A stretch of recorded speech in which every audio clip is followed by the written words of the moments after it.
Hold the oil? No, I'll tell you in 1 second. I'll tell you all about it. I will not keep it a secret. Thank you. Okay, so this is a beautiful sikh of the Rebbe. It's a very beautiful, not a very hard sikh, a very nice sikh. That the Rebbe learned something from this Parsha about the menorah. What's interesting, the menorah was a very complicated vessel in the temple that even Rashi says in one word, "Tiyasa menorah." In one word of that in that parsha that Moshe couldn't make the menorah. He simply couldn't figure out how to put this menorah together. And the Eibishter God, so to say, told him throw it into the fire, and it will come out. The menorah will come out by itself. So the menorah, in essence, was in essence, Rashi said it was made by God. It was not made by a human being because it was extremely difficult to make this or this menorah that was very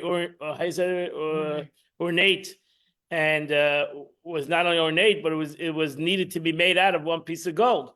They couldn't make these all beautiful things. These as I'm going to talk about, these Geviim and the Kaftorim and the Prachim, which were on these the Geviim, the goblets and the knobs and the flowers that were on this menorah were very difficult to hammer out from one piece of gold, this whole entity. So it's not only there's a lot of arguments in this making of the menorah, how exactly it looked.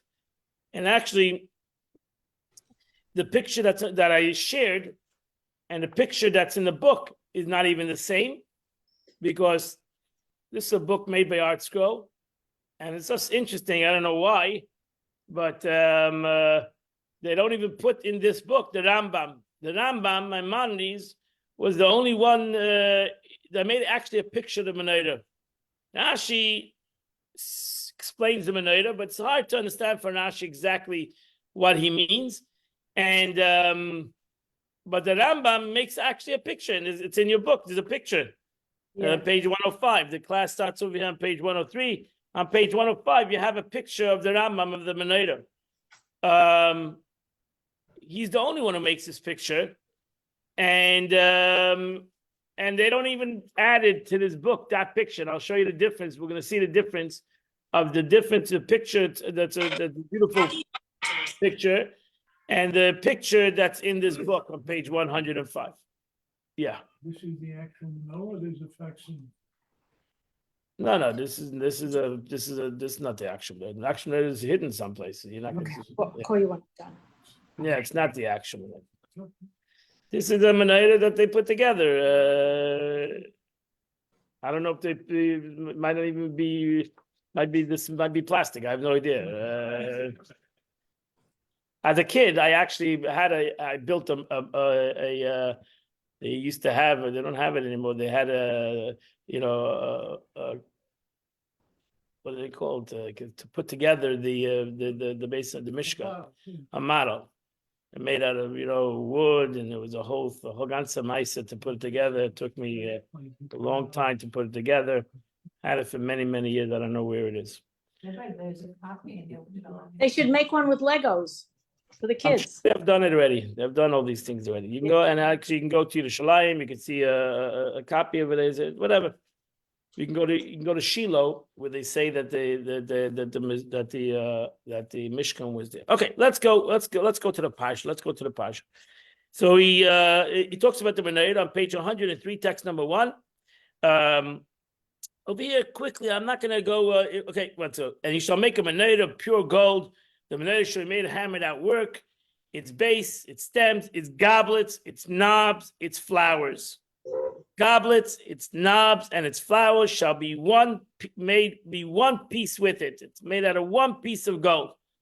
The 6 branches coming out of its side, 3 of them are branches from one side, 3 from the other side. You can see on your picture, and from the both to the second side, 3 decorative goblets on each branch, a knob, a flower. 3 decorative goblets on the branch, a knob, and a flower. So that's like the top of the top of this picture. So you have a goblet, a knob, and 3 flowers. If you can look closely to the picture on the right. So at the top of the picture, on every branch that came at the top was a gevia, was a goblet, a knob. You see this knob that looked like a lamp or something, was underneath the goblet. And then you had 3 flowers, which were called geviim. No, prach, I'm sorry. Prach. Perach is a flower. 3 prach. Yeah, but not sure exactly with also the geviim. What are they? Because as the Rambam, he considers these prachim, as you'll soon see in a minute, as geviim. But well, it's not exactly clear which was the perach and which was the gevia and which was the geviim, the prachim, and the kaftorim. Right? Rabbi, So 3 things over here. Rabbi, What? Gavia is the one that they pour the oil into that. That's the question. It's not so clear. They, So some people translate actually the gevia is the perach. You'll see the Rambam. You'll see the picture of the Rambam. The Rambam will look like, you'll see the Rambam. The Rambam, look how the Rambam's, his geviim is upside down. So he puts it, those 3 things upside down. But let's get to it. Okay, we'll get to it in a second. Let's read the pasuk. 3 decorative goblets on one branch, a knob and a flower. And 3 decorative goblets on one branch, a knob and a flower. So he calls his goblets 3 decorative goblets. Shloisha geviim, goblets. 3 decorative goblets. So the geviim were the goblets. What's a goblet? A goblet is not what you put the oil in. No? No, because you have in verse 37. And you shall make it 7 lamps. You shall make it 7 lamps. Those are what you put the oil in. So the top part where you put the oil in is not part of these 3 things. It's goblets.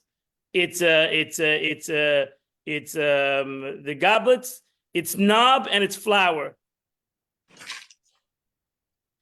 So there's 3 things on this menorah as for decorative. 3 goblets. There's like a knob on the top and a flower. On the stem, the middle stem of the menorah, you see another 3 knobs that each branch came out of. And then you have in the bottom, in the middle, over there, closer to the bottom, the middle stem, you have another goblet, knob, and flower. And then all in the bottom, you have a flower. Rabbi, why can't the lamp consist of the goblet, the flower, and the knob? It consisted of all these things. Yes, but the lamp itself, the No, 7 because you look at the lamps- bottom. You look at the bottom. You see that it says at the bottom. And the knob under two branches from it, a knob under 2 branches from it, a knob under the 2 branches from it. So for the 6 branches cometh out of it. Their knobs and their branches shall all be piece of it. And all this shall be hammered out of mass gold. So that's that. And you shall make 7 lamps. And he shall kindle its lamps so that it should shed light towards its face. So that's another thing. So in the Rambam, you turn the page, and here you see the Rambam, the picture of Maimonides. What? Was the lamp on the picture you showed us? The Yeah, lamp- Where? It's hard to see it, but It's above the goblet. thing. It's above the goblet. It's above. No, because there were 3 goblets. If you see this picture, there were 3 goblets, a knob, a perach. It's hard to see it if you had a bigger picture. There's 3 goblets, and every branch at the top, there were 3 goblets. Over here, the goblets are facing upwards, right, one on top of the other. Okay. Then there's a knob. If you look at the picture of the knob, then there's a perach, there's a flower, and then on top of the flower, there's a cup. And Okay. that is the cup is Lamp. what we call The Nair? Neido Seha. So Neido Seha it's the cup. So like the Hanukkah menorah, the menorah is the cup. The Okay. cup, 8 cups. Okay. Okay? Uh-huh. So that's why up halacha, you don't have to have a menorah. You have 8 cups. You can make a menorah, right? It can be a menorah too. Okay. The Rambam, you look at the picture again, 7:1. This is Maimonides' picture he put in his book. Okay, so number 1, both Maimonides and Rashi both agree that the menorah in the Beis Hamikdash was not round. What you see on Titus's ark, what most Jews think the menorah looks like, rounded arches. It's not that way. It was a lachsein. Rashi writes it also. It was bars that came out straight. So the Rambam in his picture shows that. The Rebbe pushed that people shouldn't think the menorah in the Beis Hamikdash was round things that they make. It was not that way. It was straight bars that came out in a narrow way. On what That's why basis, Chabad did that. So that's why Chabad made menorahs that way. Rabbi, Yeah. on what basis in the Pasuk did the Rambam and Rashi came to that conclusion that it was straight? Was it the oral Very Torah? good question. Was it the I know oral that Torah? Rashi says it openly, alachsein, that they were made in a straight bar. And the Rambam, his picture shows openly that's the way it was made. But why? How? Why was it round? Can you ask a question why on either way? That's the way the menorah was made. I don't know. That's the way the menorah was made. Why did it have all these knobs and knobs and it's a pasuk in the Torah? Why? No, but the shape, that's what I'm questioning. Is it What? lachson or is it round? No, it's a lachsin. Rashi says openly that's a lachsin. The Rambam makes the picture. It's a lachsin. It's not a round. Yeah, on Simple what as that. basis? My question is on what basis? Because most I don't people- know what basis. I have what no idea. mostly what we see is the round one. Because Yeah, the basis of the round one is Titus, is the arch of Titus. That's the basis. But in Jerusalem, the menorah that they have out, beside, like up those Right. stairs from the Kotel, Not the Rambams. It's not the Rambams. it's rounded. Right. It's not the Rambams. Right. Right. Doesn't I make it have right. here. That's because they made a menorah that's round. Doesn't make it right. Wait, here's the picture. Whoops, how Yes. did I get? No, we know. I know the menorah there.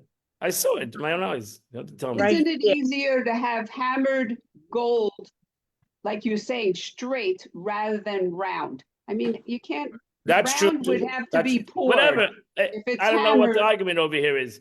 If it's hammered, it's straight. Rashi and the Rambam say it was straight. So It is. that's It what it was.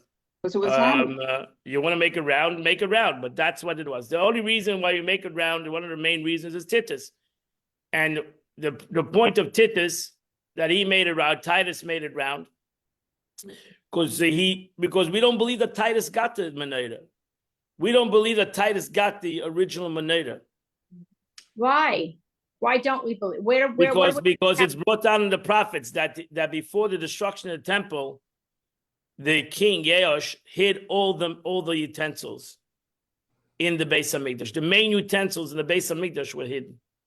So where? So we know. Where- Wait a second. Let me just finish my thought. We know that there were many menorahs in the Beis Hamikdash. There was not only one menorah. One menorah was for the mitzvah, to do the mitzvah of lighting the menorah, and then it says that Shlomo Melech made 10 other menorahs. So it could be that he made 10 other menorahs. He made round ones. Because we know that that Shlomo Melech, he didn't have to make the menorah of the Beis Hamikdash, because that they had. They had the menorah of Moshe Rabbeinu until the destruction of the first temple. The destruction of the first temple, from then on, they didn't have the original utensils of Moshe Rabbeinu, and they had to make other utensils. That's why actually in the second Beis Hamikdash, the first menorah that they made was not even out of gold. Didn't have gold, didn't have money. They made a menorah out of metal. And later on, they made it out of gold as they established themselves and they got money. But for many years, the menorah was not out of gold. Question. The So menorah of where Moshe is- Rabbeinu, the menorah of Moshe Rabbeinu, and the other is it? Moshe Rabbeinu, and the Mizbeach of Moshe Rabbeinu that was in the Beis Hamikdash, Mishkan, for over hundreds of years, and in the Beis Hamikdash for hundreds of years, was put away. It's hidden underneath the Temple Mount. Okay. It The says, original. Shlomo Melech, when he built the Beis Hamikdash, Lamaila, when he built the Beis Hamikdash on top of the mountain, he knew, he was a prophet. He knew that one day the Beis Hamikdash would be destroyed. He made a room in the midst of the mountain that looks like exactly like the room above. And the prophet says, you should take all these utensils and you should hide it, put it in that room.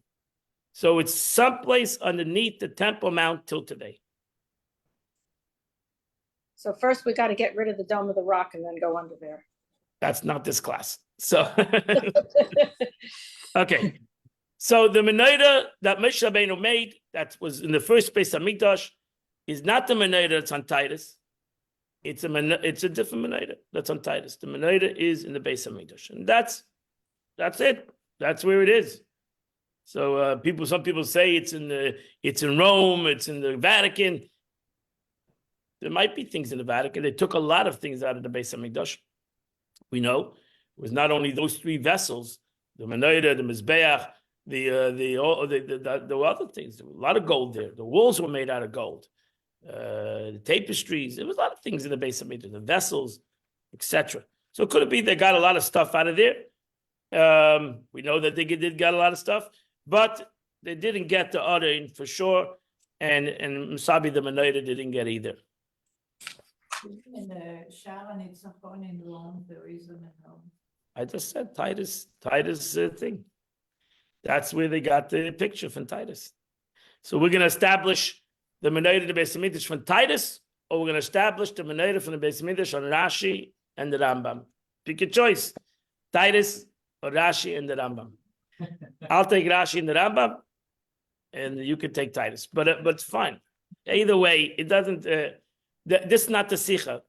The Rebbe's Sikha is on the Gevim. That's the Sikha of the Rebbe. The Rebbe's Sikha is on the Rambam and on the Gevim, which is interesting because you look at this picture, and the picture that I printed from this book. It's Art School, beautiful book. The Gevim, the goblets over here, it's not the goblet of the oil. The goblets are facing upwards. You look at this picture, the goblets, the Rambam, he puts the goblets facing downwards. So he has this kafter v'ferach. He has three goblets facing downwards. And the truth is, Rashi says it also, in a way. Rashi doesn't say the way the goblets were facing, but Rashi mentions the goblets exactly like the Rambam mentions the goblets. And it's based on the Gemara. The Gemara says in text number 2, the Gevim,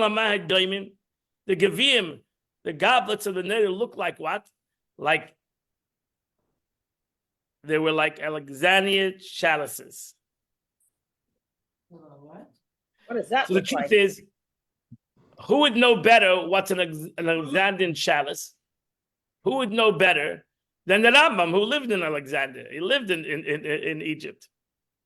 So the Rambam knows of what an Alexander chalice is, because the Gemara does says Alexander chalice. Maimonides also says it. He brings it down in text number 3. The goblets resemble Alexander chalice. They had wide mouths and narrow bases. They were like so. This picture, I mean, the picture in your book is like a goblet, like a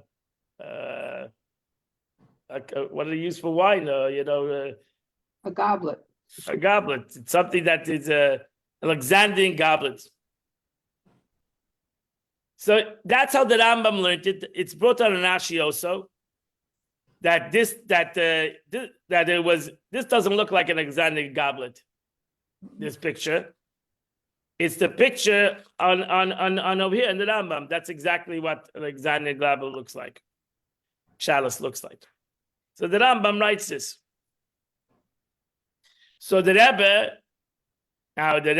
asked a question on the Rambam and on the Gemara itself. Now, why would the goblets look like? What was the point of the goblets being made in such a kind of way? And even if the goblets were, even if the Geviim, these goblets, were like an Alexandria chalice, it should have really been the other way around. It should have face it upwards. Face it upwards like this picture. Why does the Rambam face it downwards? What does it bother the Rebbe if you face it upwards or downwards? So the Rebbe brings down a Gemara. The Gemara says in text number 4, that you see from the base of Mikdash itself. It says by the Kroshim, it says that you should make the Kroshim oimdim.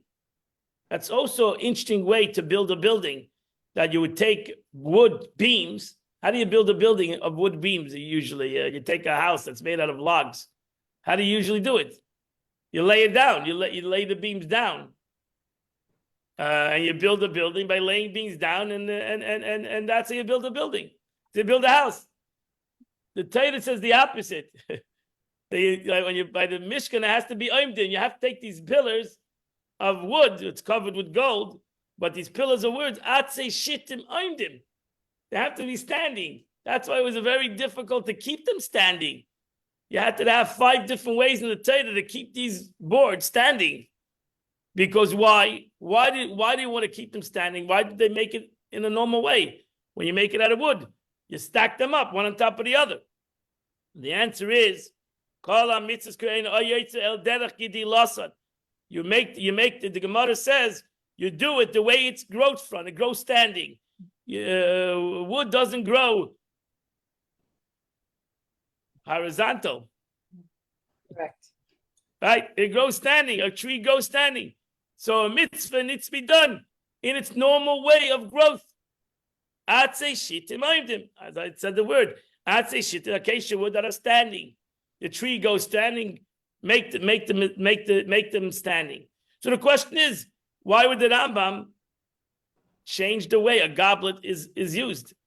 A goblet is used standing. Then it stands the other way. Over here, you put it the opposite way. Why would the Rambam do that? Why would my Maimonides do that? What? It says what? You're going ahead of me, so you gotta slow down. So the Rebbe goes and then it's interesting that the Menorah out of all the Klei HaMikdash, the Menorah was a big shachas, right? The Menorah was made out of one piece of gold.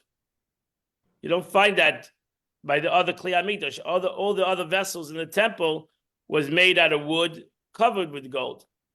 So the Menorah was made out of one piece of gold. The Menorah and the Kaporos.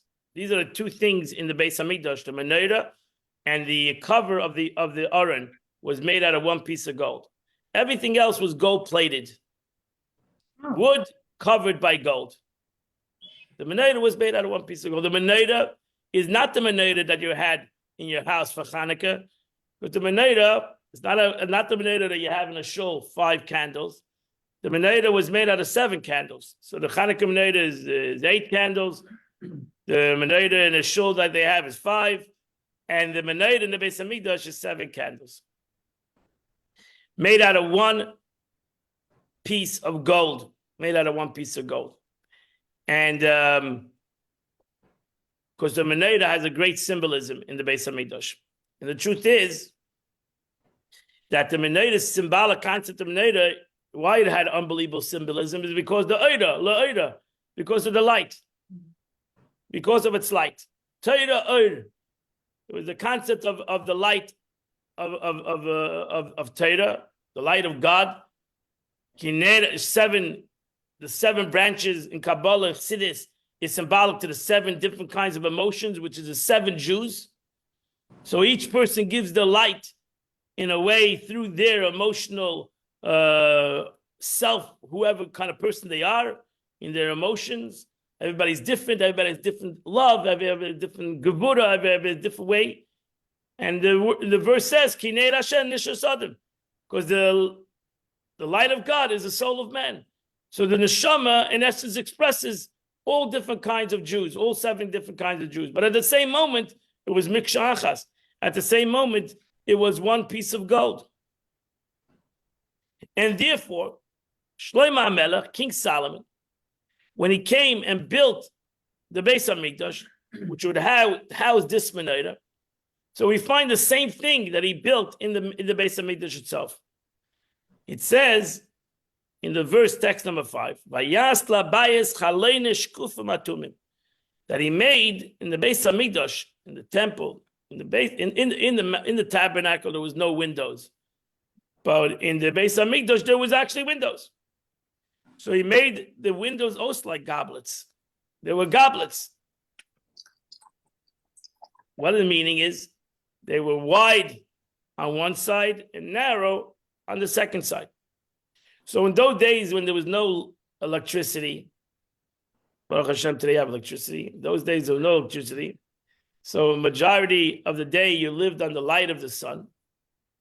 So therefore the best way to make a window was narrow on the outside and wide on the inside, so that the light would spread on the house, would come in narrow and it spread out in the inside.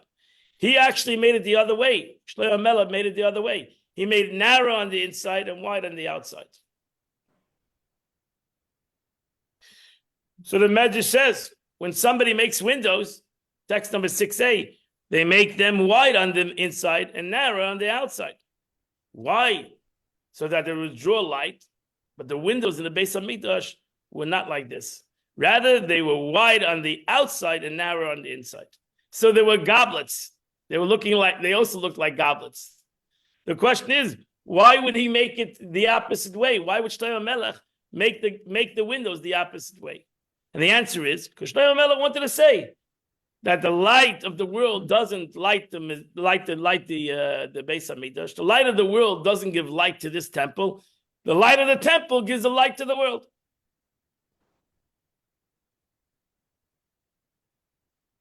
Yeah, right.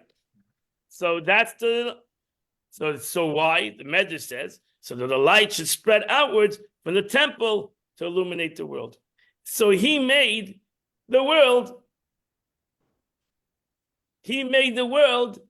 He made the Beis HaMikdash that it would be known that it's for the world, that the light is for the world.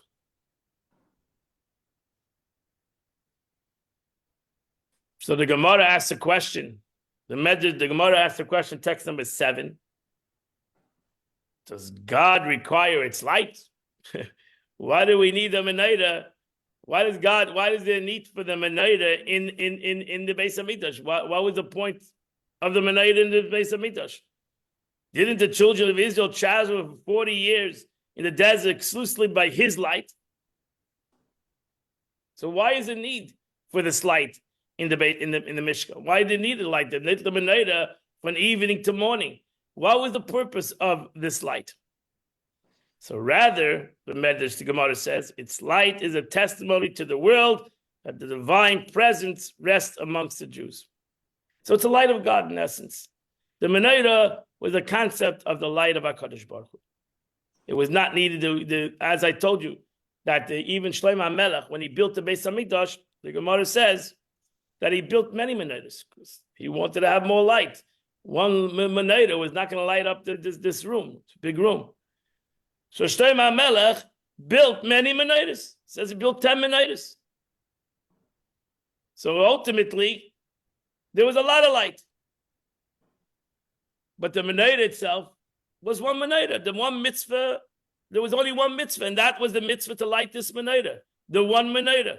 Because not for its light, but the concept of to bring the light of God, the mitzvah, in essence, to bring the light of God into this world. So the Rebbe writes, that could be the reason that when Moshe Rabbeinu, the Rambam says, when Moshe Rabbeinu built the Beis Hamikdash, the menorah, he dafke made the Geviim, the goblets, to be facing downwards. Look in the words of the Rebbe in text number 8. When the cup's purpose is for holding liquid, then in its natural state is at the base to be on the bottom and the opening to be on the top. But the cups of the menorah symbolizes the idea of integrating and illuminating the world. So their natural state was the opposite, with the opening on the bottom and the base on the top. We turn the glass upside down so that it can be poured from it. So that's why the Rebbe writes, the Rambam, the way the Rambam made the picture, is the right picture. And the way this picture is not so good, because it's the opposite. So the cups are facing up. The menorah light was intended to illuminate the world, which was on a spiritual lower level than the temple. As such, the natural state of its cups was upside down, pouring out the light. Yeah, you with me? Very nice, beautiful, beautiful thing. So the Rebbe says, in essence, we see that from the Shlomo Melech when he built the Beis Hamikdash, he made the windows that way, and so did Moshe Rabbeinu. Maybe could be that Shlomo Melech learned from Moshe Rabbeinu's menorah. If Moshe Rabbeinu made a menorah that had its cups facing down, so he understood that that's the purpose, that's the lesson, and he made in the Beis Hamikdash itself that the windows were the exact same goblets, from the narrow in the inside and the width on the outside. Yeah? What's the matter? Nice voice. What? A lot of text based on just the menorah. That's what we're talking about. That's what we're talking about. Because the Rebbe is going to continue. Why was this symbolic in the menorah? And I already touched on it. Why was this all symbolic in this menorah? And the Rebbe goes on, he says, he explains it. Why was this specific symbolic menorah? And furthermore, what is the lesson to us? That's something that the Rebbe wants to bring out. So first of all, why is this important? Because as I said before, Kiner Hashem Nishmas Adam, a person's soul is God's lamp. We are the menorah. And that's why it's important for us, this menorah. It's very important. We all know the menorah is important to us because we celebrate Hanukkah every year.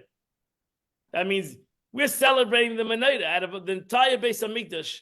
What are we celebrating every year for 8 days? The menorah. We're not celebrating the Aron. We're not celebrating the Mizbeach. We're celebrating the menorah. It's amazing. No, we should light up the world. We're celebrating the menorah. So this menorah, the Gemara says, Hanedes halalu eina b'telim la'ilam.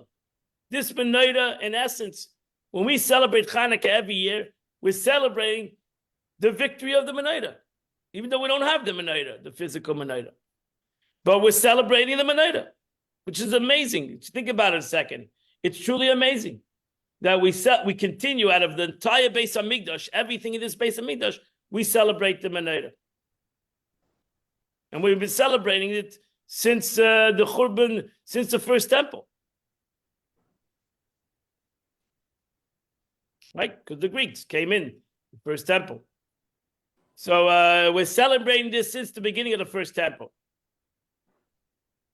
And it continues this celebration, the celebration of Menorah. Why? Because the Menorah is important to us. The Menorah is important to us today. Because Ner Hashem Nishmas Adam, because what the Menorah symbolizes. The Menorah symbolizes the light of God. Where does the light of God permeate today? Is Ner Hashem is my soul, is the light of God, the same light of HaKadosh Baruch Hu. And as I said before, each and every one of us is a different cup in this menorah. Is a different cup in this menorah. And we all need a shine. Truth is, we all can be the 7 branches of the menorah, right? Because we all have 7 emotions. So we all can be the 7 branches. What is beautiful in this menorah, if you think about it a second, they filled up the menorah every day, every evening. They filled up this menorah. The menorah would last from the evening till the morning. That's when the menorah was lit. In the afternoon, from mincha time, not evening, that's the Hanukkah light is evening. The menorah actually was lit during the day, at the end of the day, before sunset, and they would put enough oil that it would last till the next day. And so it did. 6 things lasted to the next day, besides the Ner Hamaravi, besides the middle branch. Because the middle branch lasted, never went out. A Nes, the middle branch. Ner Tamid. That was the Ner Tamid. That's one of the reasons why we have a Ner Tamid. The menorah, right, symbolic in your shul, is the Ner Tamid. The Aron is symbolic to the ark. Your Ner Tamid is the menorah that stood outside, in front of the ark, in front of the curtain of the ark. That's one of the reasons why we have a curtain. That's why most shuls, the curtain is on the outside. We have a curtain here. It's just on the inside. But the curtain should be on the outside, because in the base of English, the curtain was on the outside. Right. So in front of that curtain, in front of the pareiches, there was a ner. There was one candle that burned 24/7. Oh. Miraculously, this is plugged in. That was plugged into something greater. So a miracle. That was one of the miracles. That's what's called the Ner Tamid. That was one of the miracles of the base of Mikdash. That the Ner Hamaravi, the middle candle, never burnt out. How? I don't know. So the Torah tells you all the 6 branches need to face the Ner Hamaravi, need to face the middle branch, right? They lit the menorah that each of the 3 branches, their opening was in the facing the middle branch. And that that's a very important concept to us, because if we're a menorah, not every light can last, not every emotion can last forever. You have to clean it, you have to change its oil. But the essence of the menorah Ner Hamaravi is last forever. The Pintel Yid lasts forever. And that's the middle. That's why. That's the middle. That's the essence of everything comes to the center of the human being. So the Rebbe, Rabbi Yitzchak Shirim, a Bible commentary in the 1700s, he writes, "It is known that the soul derives pleasure from light candles. It becomes excited for the enjoyment of light, for itself is a piece of light. Therefore, it's drawn after its kind, light. Even though one is a physical flame and the soul is pure spiritual and abstract light, nevertheless, both are types of light. This is why King Solomon compares the soul to light. As the verse says, a person's soul is a God's lamp." So that's why it's important to us that we learn from light, that we learn from Oir. If you learn Chassidus, Oir is an important word in Chassidus in general. Oir, light. Torah Oir. The neshama is like light. We compare everything to light because there's so much things that we can learn from this light. But what's the most important thing that Abba says in this light is that you give it to others, because that's the most important thing of light. Light is not needed for itself. Light is needed for somebody else. That's the beauty of light. I don't need to have a light. The light doesn't need itself. I light a light to bring light into this room.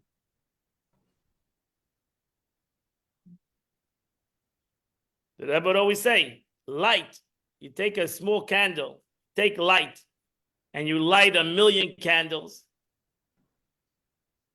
The light doesn't get diminished, doesn't get smaller. The light never gets smaller. Because light in its nature is to give.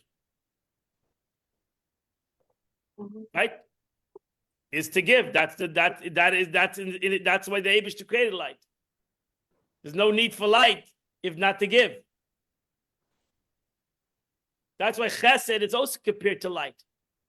Because chesed needs to have somebody else to be chesed. There's no point of chesed if you don't have the concept of somebody else to give chesed. That's why Avraham Avinu, who was symbolic to chesed, was always in search somebody to give chesed. So that's why, in essence, if you're called, you should be a light unto the nations. You should be a light, means that you're there to give.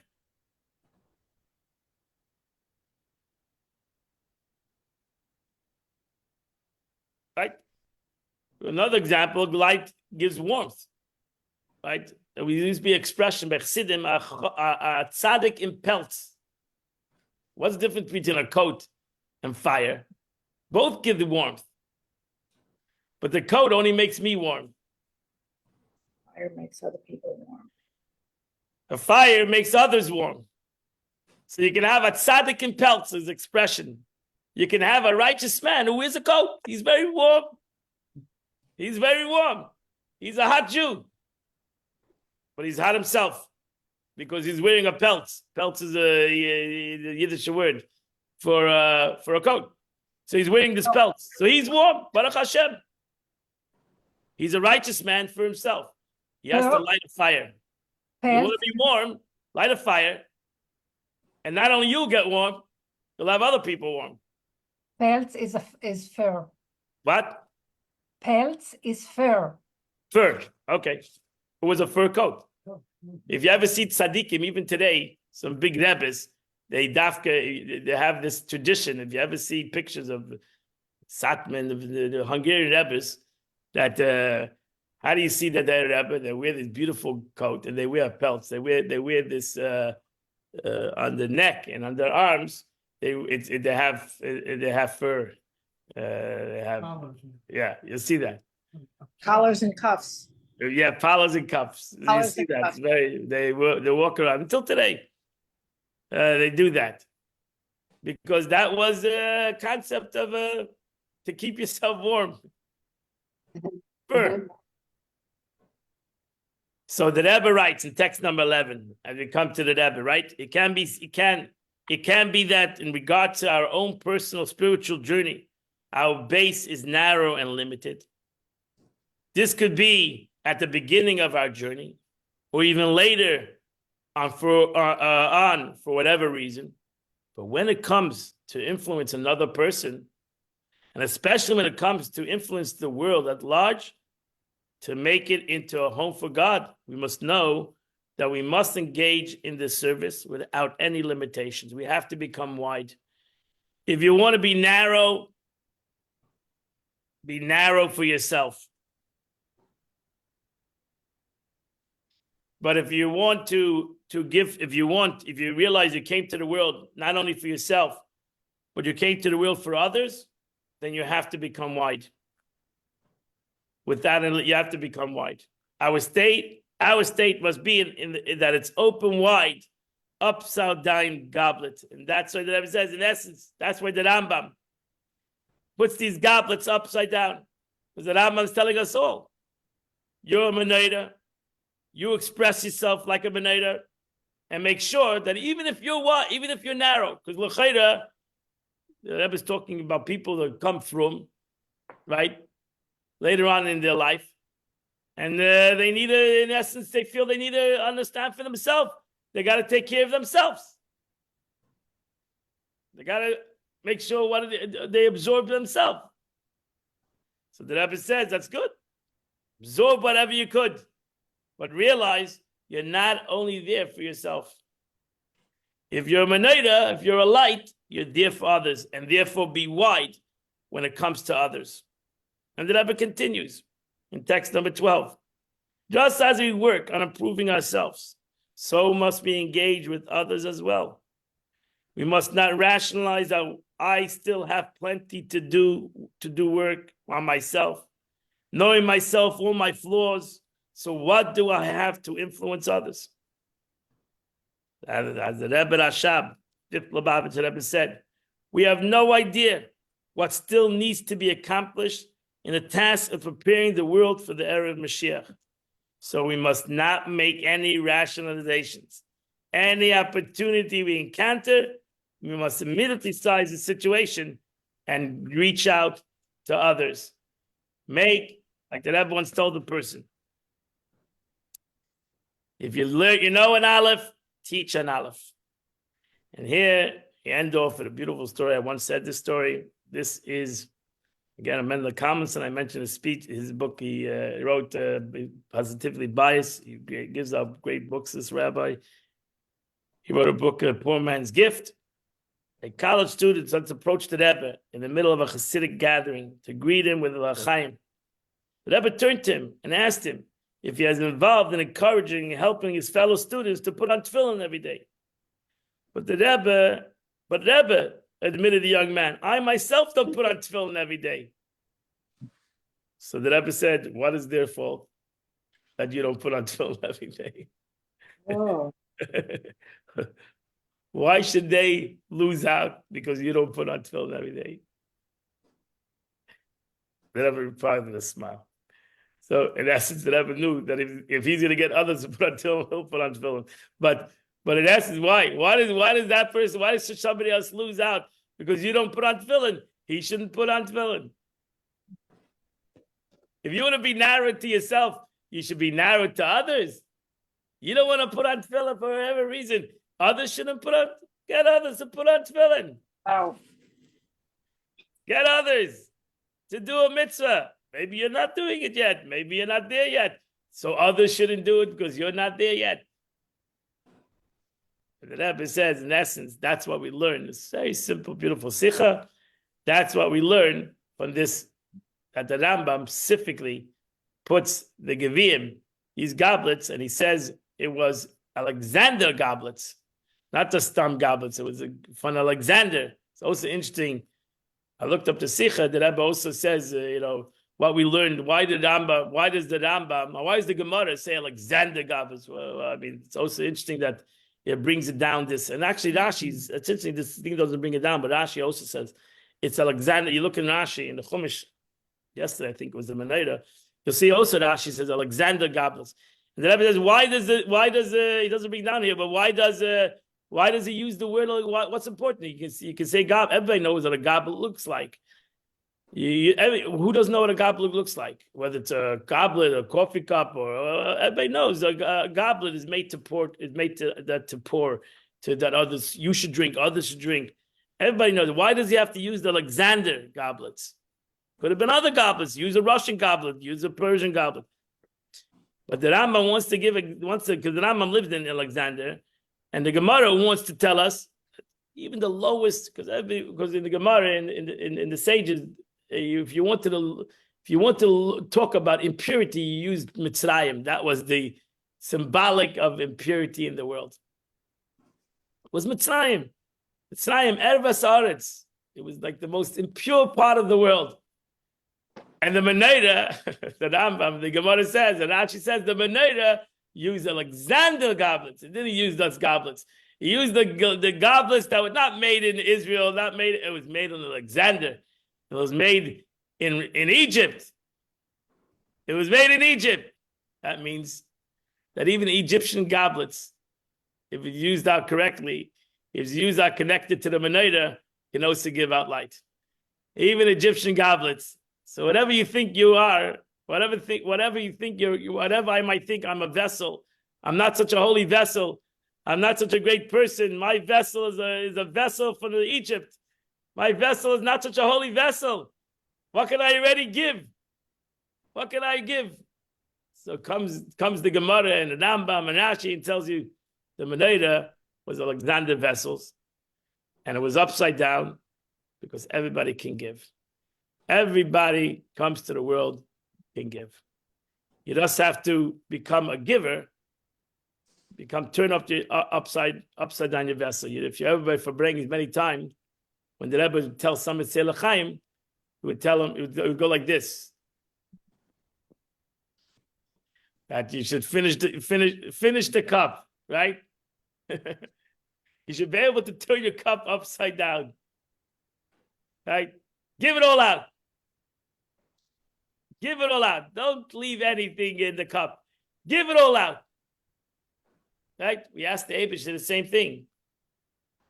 The Abish should give it all out. Don't keep anything in the cup. Pour all out. Truth is, we say the same thing about Torah. It's expression in the Gemara. Torah leiba shamayim. What does it mean, Torah leiba shamayim? Right? Why the Torah not in the Shemayim? Why couldn't it have said Torah is not only in the Shemayim? Torah leiba shamayim. The Gemara says the Torah is not in heaven. Chassidus explains because when the Eibishter gave the Torah to the world, he poured it out. It's mayim. Torah is compared to mayim. He poured it out. He gave it totally. He didn't give it 90%, 99%. He poured it out. Torah leiba shamayim. That even in the Gemara, right? We all know the famous Gemara. The Gemara says that when there's two sages, Rabbi Yeshua and Rabbi Lezer had a big argument, and he kept on saying this, Torah leiba shamayim, because Rabbi Lezer kept on proving spiritual things happening. The tree outside fell down. He said, you see, God agrees with me. The tree fell down. The water outside went dry. And every time he did that, he said, the building's going to fall down. And the building started to fall down. And what was Rabbi Shua's answer? Torah leiba shamayim. The Torah is not in heaven. Torah is right here. Don't bring me proofs from heaven. And the halacha was like Rabbi Shua ultimately. Torah leiba shamayim. The Eibishter gave the Torah to each and every one of us. He poured it out of heaven, so to say. He gave it total to us, and now he gave it to us to use it out to the best that we could use it out. The Gemara ends off the story over there, and the Gemara says that this one of the sages that were in the story met Eliyahu Navi, and he asked him, Elijah, remember you heard in heaven, what was happening in heaven? When this story was happening in the Beis HaMedrash, what was the Eibishter doing in heaven when this whole debate between Rabbi Shua and Rabbi Lezer happened in the Beis HaMedrash? So Eliyahu Navi said the Eibishter was smiling. God was smiling, and he said a statement: "Natzchuni bani natzchuni, my children, you have outrun me. You defeated me." Torah leiba shamayim. Torah leiba shamayim. I gave the Torah that you should establish laws through the Torah in this world. So right now, this year, the Chachamim already established many years ago through a calendar, the Hillel Kotten, made a calendar for thousands of years, and this year is a leap year. Pesach is pushed off a month. Yeah, that was established by the sages that Pesach is pushed off this year a month. The Eibishter says it's in a month from now, a month and a half now. Pesach should be, because Purim should be in the 14th of the month, and we added another month. That was the Chachamim. The Chachamim added another month of other. So how do we have that power? How do we have that power to push off Pesach a month? Torah leiba shamayim. Torah was not in heaven, and the Chachamim added a month. This year, 2 others, so that Pesach is going to be pushed off a whole month. Maybe a lot of Jews are happy Pesach is pushed off a month, but ultimately that's a very powerful thing to do. You can't push off Shabbos, but you can push off Pesach,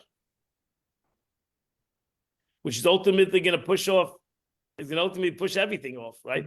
Because once you push Pesach off for a month, that's true, it's going to be pushed off, and Tishrei is going to be pushed off, and Rosh Hashanah, Yom Kippur, etc. Torah was given to man that we should do things, change things in this world. And that is the end of the Sikha, beautiful Sikha of the Rebbe. And I want to invite you all tonight at 7 o'clock, come and learn some halacha, Jewish law, 7 p.m., the law of Shabbos. Beautiful class also. Thank you, Rabbi. We're going to go into the laws of Malbon, the laws of whitening something, cleaning something on Shabbos.